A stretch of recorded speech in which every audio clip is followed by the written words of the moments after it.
Well, glad you're here. We are here with our panel today, Jack Lord, the esteemed Jack Lord, Brent West and Rodney West, the sons of, glad to say this, Pro Wrestling Hall of Famer Ronnie West, as recently announced. And we're all here. I'm Mitch Lucas. I'm just representing Fan Guy on these shows, but we're here to talk about Continental Championship Wrestling, and we're doing so not quite a month in. Continental Wrestling, as you know or may not know, was the former Southeastern Wrestling. Ron Fuller and his partners transitioned to the name Continental in late spring, early summer 1985, started taping at Boutwell Auditorium, and the first few shows we've talked about the last few weeks. And now we are hitting the month of July, 1985. See such names. If you look this up on YouTube, you'll see, if you're a longtime wrestling fan, you'll know these names. But Tommy Wildfire Rich, the Nightmares, Johnny Rich, Adrian Street, the Universal Heartthrob, Austin Idol, Jimmy Golden, the Armstrong family, of course, the Fuller family, and then maybe some names that are not quite as familiar to people who didn't watch Continental, but people that watch wrestling in the South will know these names. Roberto Soto is a good one. You might know the name The Assassin. Well, he wasn't the Assassin on Continental, but he was the Flame, and very good heel.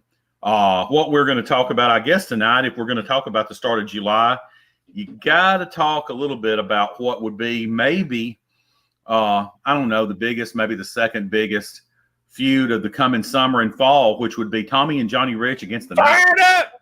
Yeah, there you go. Somebody said something about a lot of fun. You know, even today, when somebody sends me just, yes, it's like flashbacks. But I have to say this. I didn't see a lot of this July because it's not available. Okay, you can't watch a lot of this July.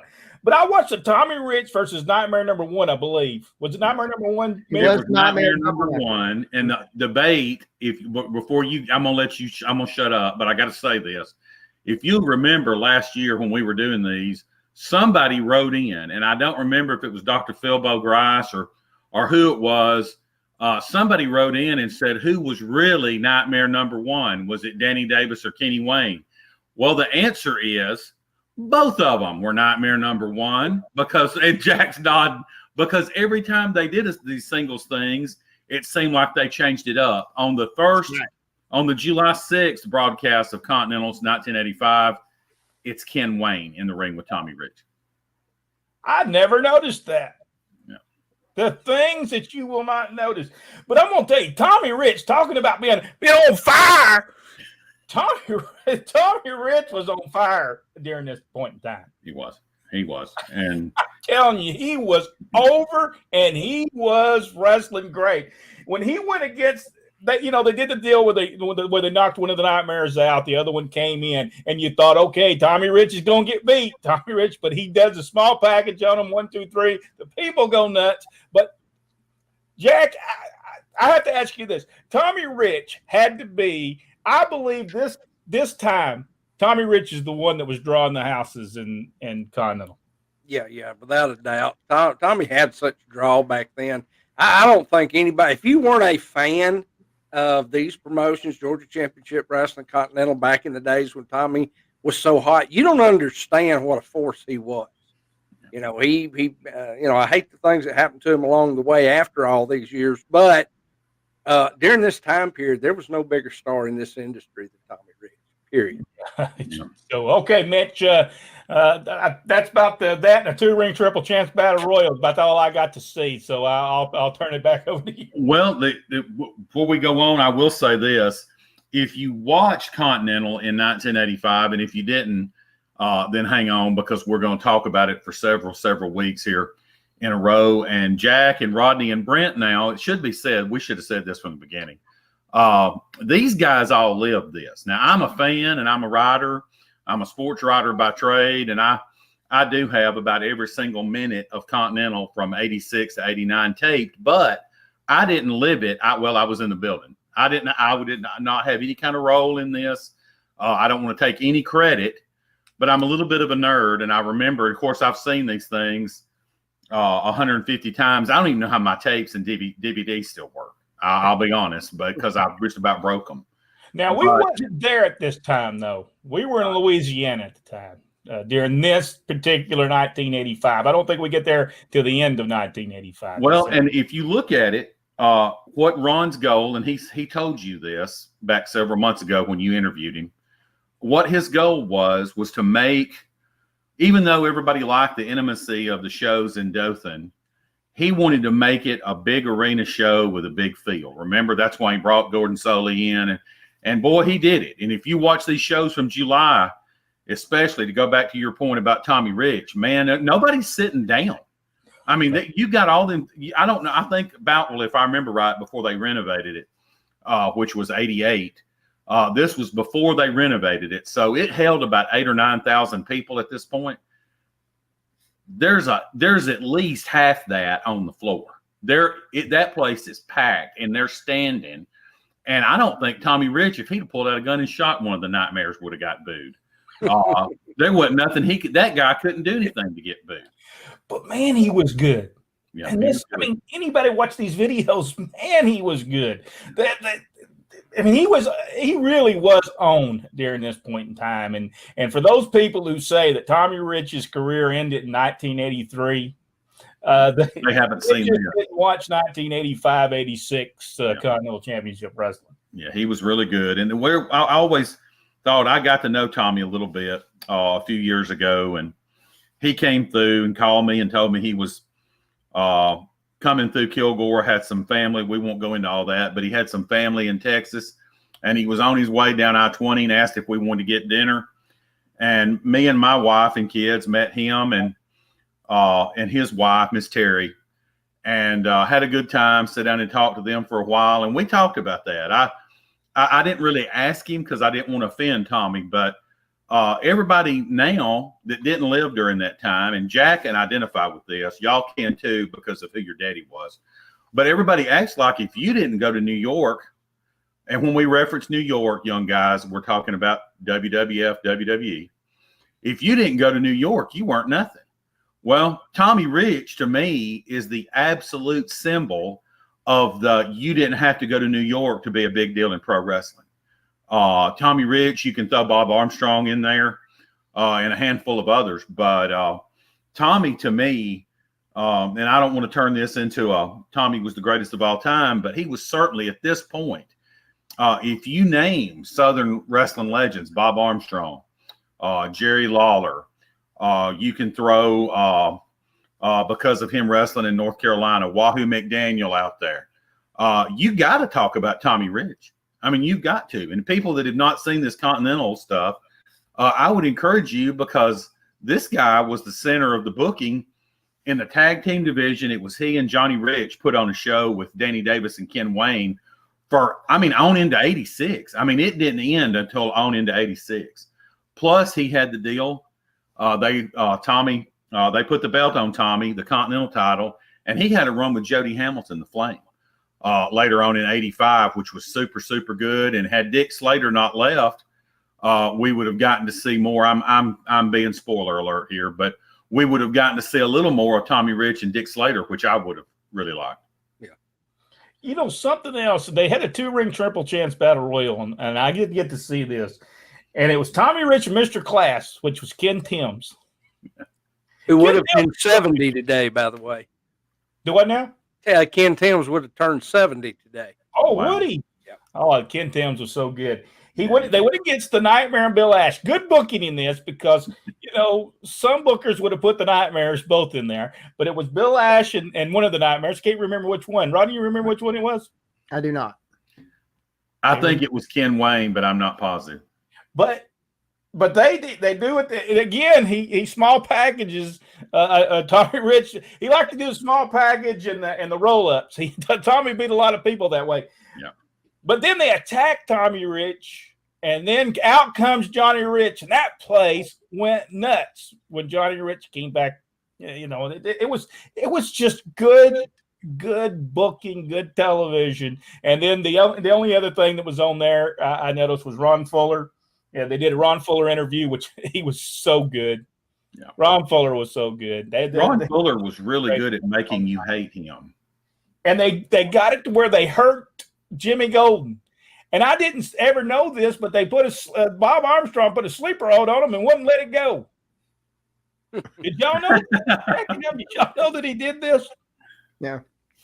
But he did. He put the sleeper hold on him, and he wouldn't let him go. And Ron Fuller said, that boy's been in the hospital for a whole week now. He's not recovered from that. It was just done so tremendously. But I mean, he got, that's the reason Bob Armstrong was over, because he didn't care about hurting you, and that's how they got him over. Well, I want to ask Jack a question. We talked about Tommy Rich and Johnny Rich and the Nightmares, and I've heard Brent and Rodney both, I believe, reference Florence, Alabama, maybe Muscle Shoals, wherever. I guess it was the Lauderdale County Coliseum, which would have been one of those two places. Jack, what do you remember about the Tommy Rich, Johnny Rich Nightmares thing? They were just great matches. We keep touting how great Tommy was and how good Johnny was, but the Nightmares were absolutely vital in all this. They were two of the best that I was ever in the ring with. Those guys could go in there with anybody and make them look good. I'm living proof of that, by the way. But yeah, those matches were just fire. They were that. And Ken Wayne, I'm going to go back to something Rodney said at the beginning of the show, because every time I hear somebody say that, it makes me think of it. On over into their feud, you remember Ken Wayne Rodney's nodding. He knows what I'm talking about. Yeah, I'm with Ken Wayne on this. And I don't think this was, I think this was straight up. I think Ken Wayne meant what he said.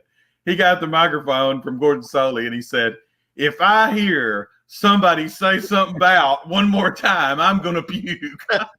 I'm right. I was with him. I was with Ken Wayne on that. Never was a truer statement.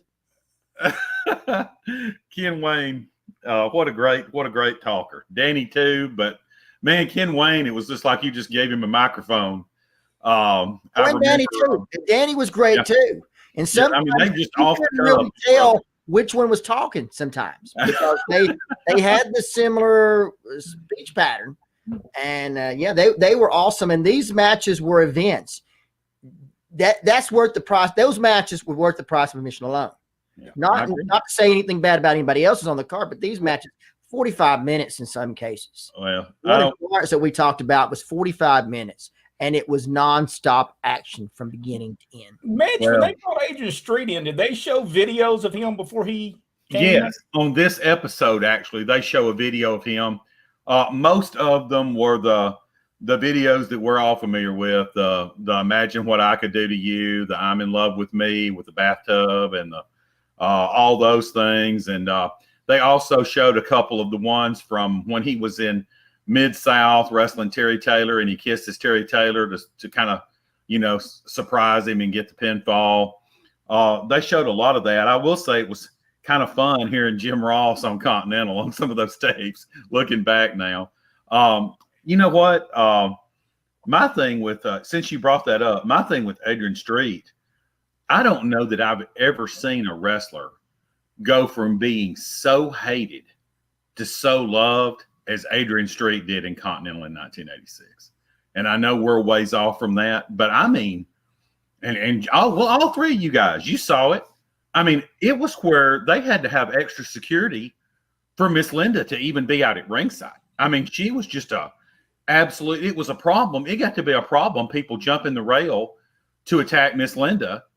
And of course, Adrian Street, was a great heel, but Miss Linda was a big part of his act. And my biggest regret from 85, and I know he had to move on, felt like he had been there long enough and needed to move back to Memphis or wherever he went. But I wanted to see more of Austin Idol, Adrian Street. I feel like we kind of got cheated on that one because Idol took off. I believe that when he went against Adrian Street, Austin Idol, he decided he was going to go ahead and leave. Well, because I believe I have heard a story before. Now, this is my opinion, but I think Austin was telling Street what they were going to do during the match, and he said, No, I don't know if that's going to happen or not. And I think he went out there and had his way with the Austin Idol. So, well, I know that after Continental, everything shut down and they started both working independents, that Austin refused to take a booking on the show that I was on because Adrian was coming in. Wow. So he didn't even want to be around him. Okay. So I had heard that, but there's the confirmation right there from the horse's mouth. Adrian didn't care because he knew who he could whoop. And that was everybody in the dressing room. Man, I'm telling you. And Linda could have probably whipped Yeah. most of the people. Yeah, You know, she's a good what I've stuff. noticed there in Continental, if you go back and watch the stuff that Adrian Street did in Memphis, Linda was a huge part and wrestled a lot in Memphis, but she didn't really wrestle a lot in Continental. Not especially not until Rip Rogers and Brenda Britton came along. Once they came along, she had a few spots with Lady Maxine and Candy Divine, and that'll be coming up pretty quick here that we're gonna talk about. But then in '86 they pull the face turn, and Adrian Street comes out and saves the mask of the Bullet. And I still thought I remember as a 16, 17-year-old kid watching the. I did not go to the TV taping that week, and I saw it on Channel 4 out of Columbus, which is what I taped most of the time on, Channel 4, Channel 6. And I remember thinking, is this real? Are we going to wake up and this is going to be some kind of thing that really didn't? It was just odd to see. Did you think that was going to be a Dallas episode? Yeah, like you woke up and there was a dream shower sequence.